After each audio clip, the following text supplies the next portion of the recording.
Hey guys, it's time for a little bonus session on how to fly an airplane. And to be honest, aside from commercial jets, carnival rides, I've really never actually flown in a small airplane before. That's why I'm so excited to have my good friend and aviation expert, Craig Agapie, join us today. How's it going, Craig? Great, thanks for having me. Well, you know, in a lot of ways, you could say this is our pilot episode of Manly Moments.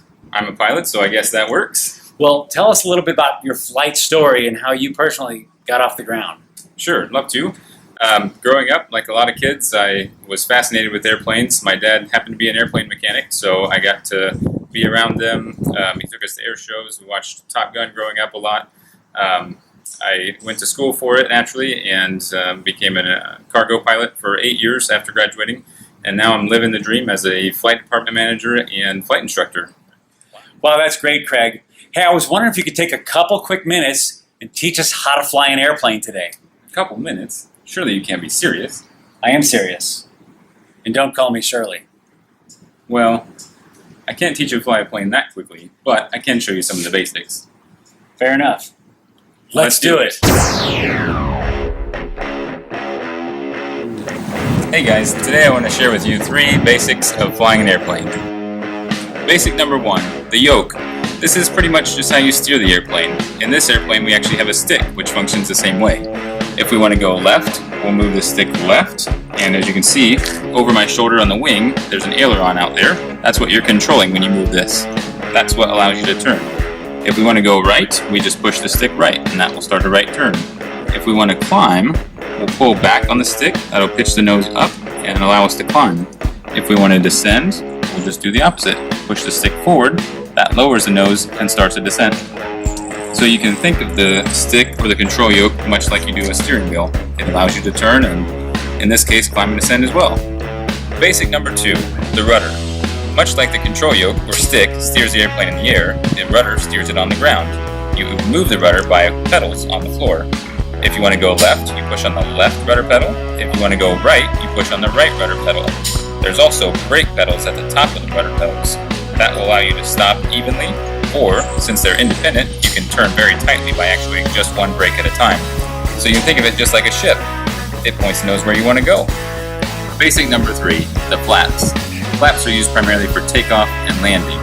For takeoff, you put them partially down so that they add more lift to help you get off the ground in a shorter distance. For landing, you put them the rest of the way down, and that adds drag to get you stopped in a shorter distance and approach steeper. I'll show you how it works. This is the flap switch. In this airplane, they're electric. It has 3 positions: up, put them in the middle position for takeoff. That puts them partially down so you get the extra lift. Or you put them all the way down to this position to create all the extra drag for landing and stopping in a shorter distance. That's great info, Craig. You can be my wingman anytime. Okay, Ice Man. What's next? Well, I don't know about everybody watching, but I've got a few more questions rattling around in my head. I thought maybe we'd open this up for a little Q&A. Let's do it. First question, what's it take to get a pilot's license? Great question. Just like a driver's license, you pass a short medical exam, you do your flight training, and then you do a written test, and then what's called a check ride. That's just your driving test at the end, basically, that shows the person you know what you're doing. And how old do you have to be able to fly? Surprisingly young, only 14 for gliders and balloons, 16 to solo an airplane, and 17 to take the test at the end. Well, I think the question on everyone's mind is, who the heck's Roger? That's a funny one. Pilots actually like to use Roger with their wives because most people think it means okay, when really it just means I heard you. You have to say Wilco, which means will comply if you mean yes, I'll do it. Well, I got one final question for you. What are the chances that I can man the controls and take this baby up for a little spin? Slim to none? Leave out the slim part, and I think we can do this. You're gonna leave it up to the pros, you know.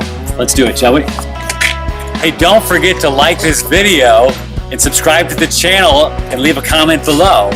And we will see you next time for another installment of Manly Moments. Let's do it.